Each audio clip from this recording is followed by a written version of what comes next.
Welcome to Terra Talks, where we talk about all things real estate. In each episode, we'll tackle current trends and topics of interest, both locally and regionally. However or wherever you decide to tune in, you're not going to want to miss this. Welcome to Terra Talks. My name is Brian Puckering. Today's guest is William Billy Bain from Bain Planning and Development. How are you, Billy?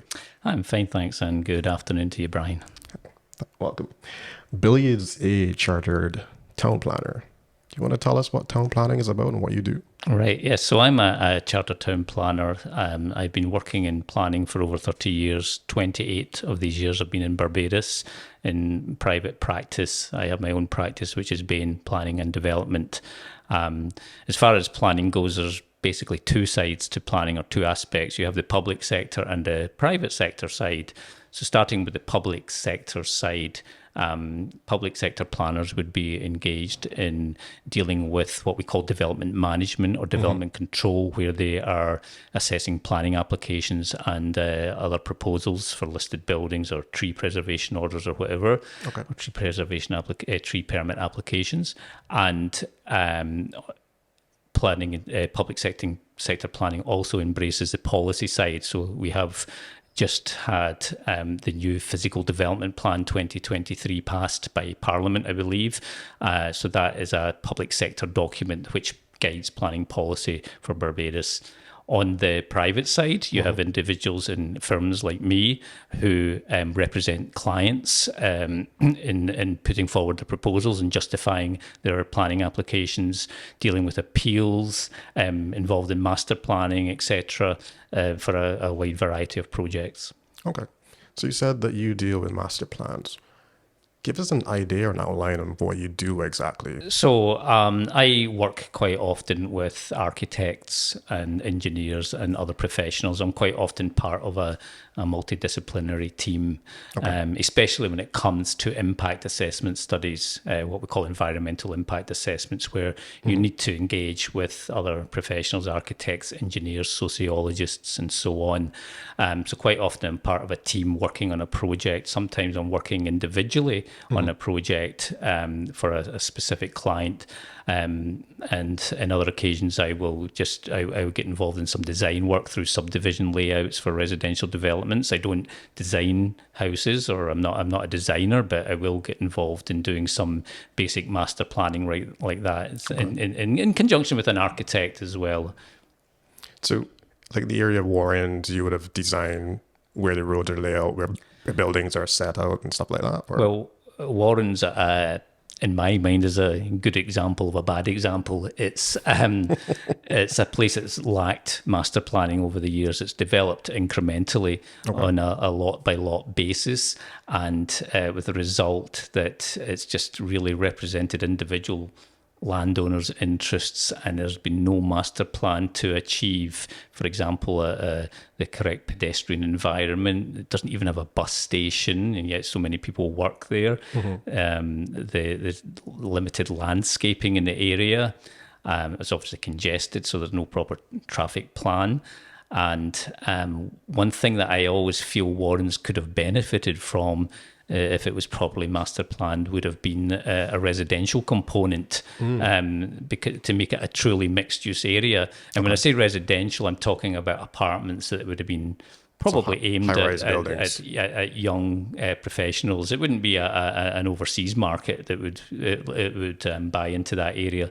But I felt that there was a big opportunity missed at Warrens to do a properly master planned community. Okay. So who would you recommend use the services of a town planner, and how would they benefit from using the services of a town planner? Right. So I would work for individuals, for lawyers, for developers, for architects and other professionals, in looking and advising on their development proposals. So that could be anything from a single house, a coastal development, a beachfront development, a large hotel, a retail complex, and so on, resort development. And my advice would basically look at the potential pitfalls, give an honest opinion on the chances of obtaining planning permission with reference to the aforementioned physical development plan, for example, and other policy documents and other areas that we have to pay attention to, restrictive zones. Say, for example, there's a restrictive zone around Harrison's Cave, there's the Arch Cot area that you all know about. And there's various conservation areas, heritage conservation areas on the island. And of course, we have the World Heritage Site in Central Bridgetown.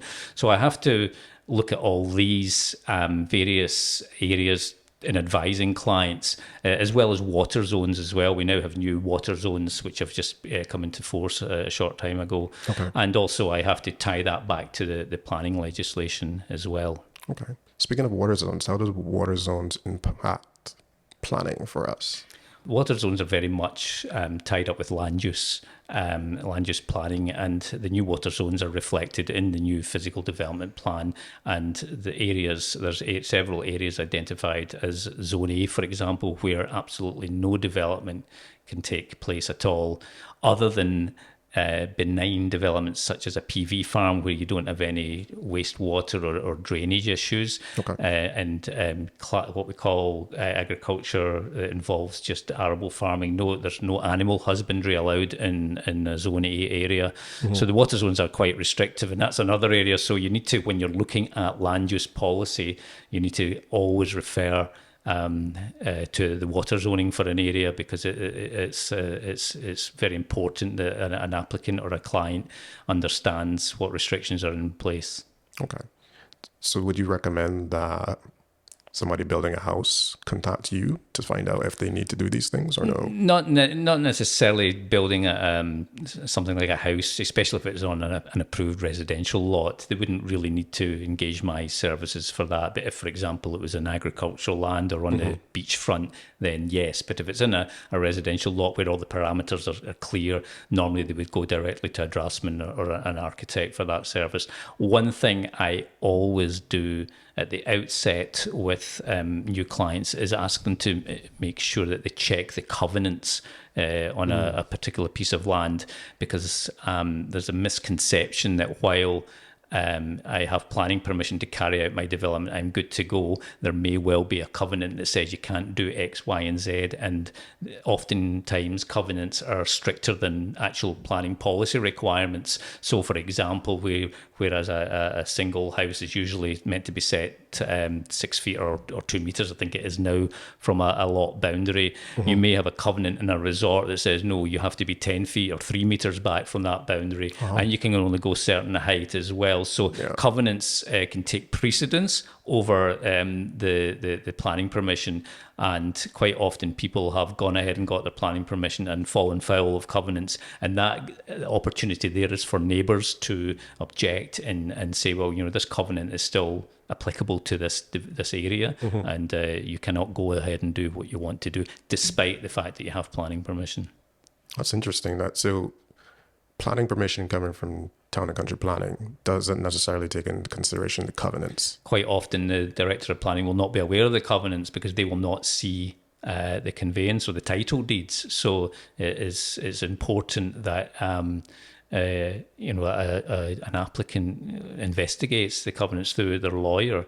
There is a part of the planning application form that asks if a site is affected by any restrictive covenants, but it doesn't go further than that. It doesn't ask for details. It just simply asks if there are any restrictive covenants. So is it best to submit the covenants with an application then? No, not necessarily. You just need to satisfy yourself that you're not you're not falling foul of what they say, because it can really mess you up. Especially, remember, if you're buying land and you're putting down money on land or whatever, or have an agreement, and then you let. And I have seen it. I've seen it a few times.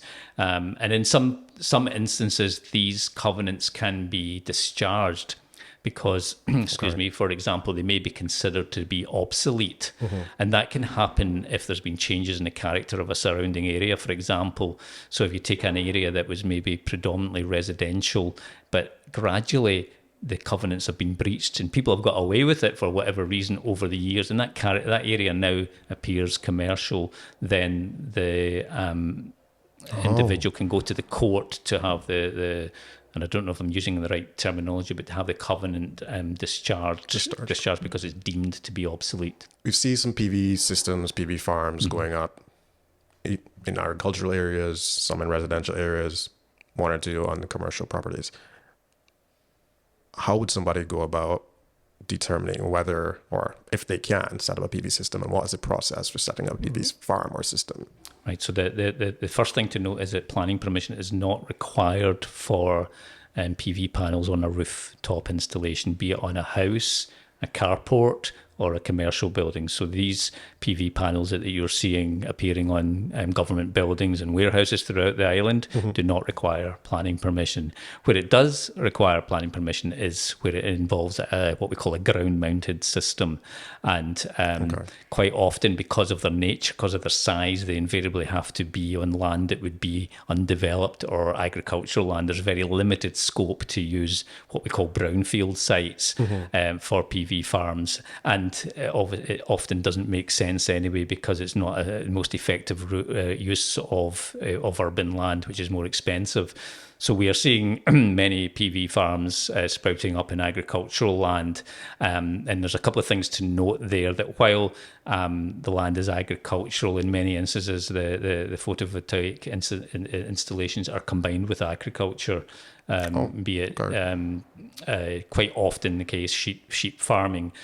So there's the photovoltaic farm over at Canewood, which is not too far from where we are right now, which has you'll see the sheep grazing on that site, because that was an agricultural lot. And it's combined, it's photovoltaics combined with agriculture. The agricultural use of the land is still there, and invariably the photovoltaic installation has planning permission for what we call a limited life. And that limited life is usually 25 years, at which point the land is supposed to revert back to agriculture, unless the individual reapplied. Now that to continue the use, and that 25-year period more or less coincides with the probable lifetime of the panels themselves. Yeah. So it makes sense.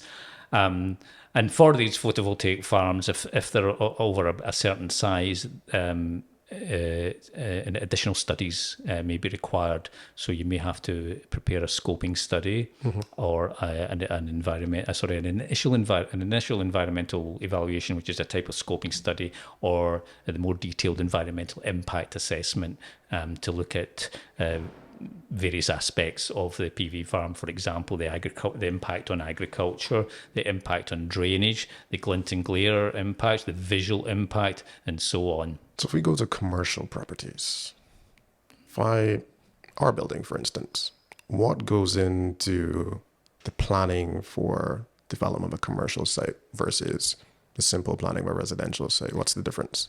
Well, both types of development require planning permission.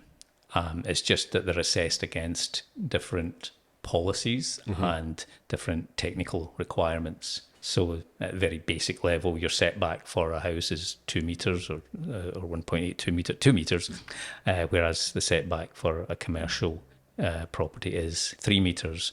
And I'm saying metric now because the new legislation is in metric. Yep. Commercial developments have a greater plot coverage, so you can cover up to 50% of the lot. With a house, I think it's now 45%. It used to be 40%. They're still being assessed as full planning applications, but they will be assessed against the relevant policy. So if you're applying for a big commercial development within a residential area, then it's a good chance that it wouldn't get planning permission.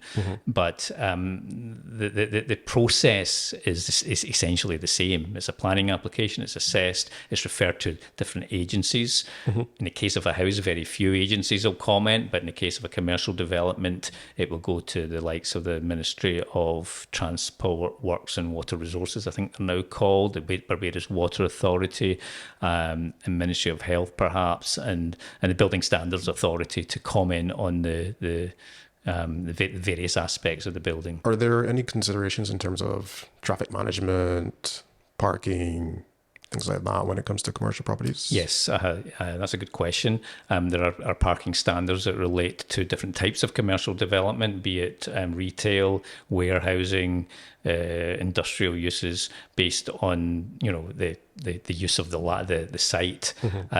So in some areas it doesn't apply everywhere. You'd be required to provide 2 spaces for every 1,000 square feet in a retail development, or in many instances 4 spaces for every 1,000 square feet.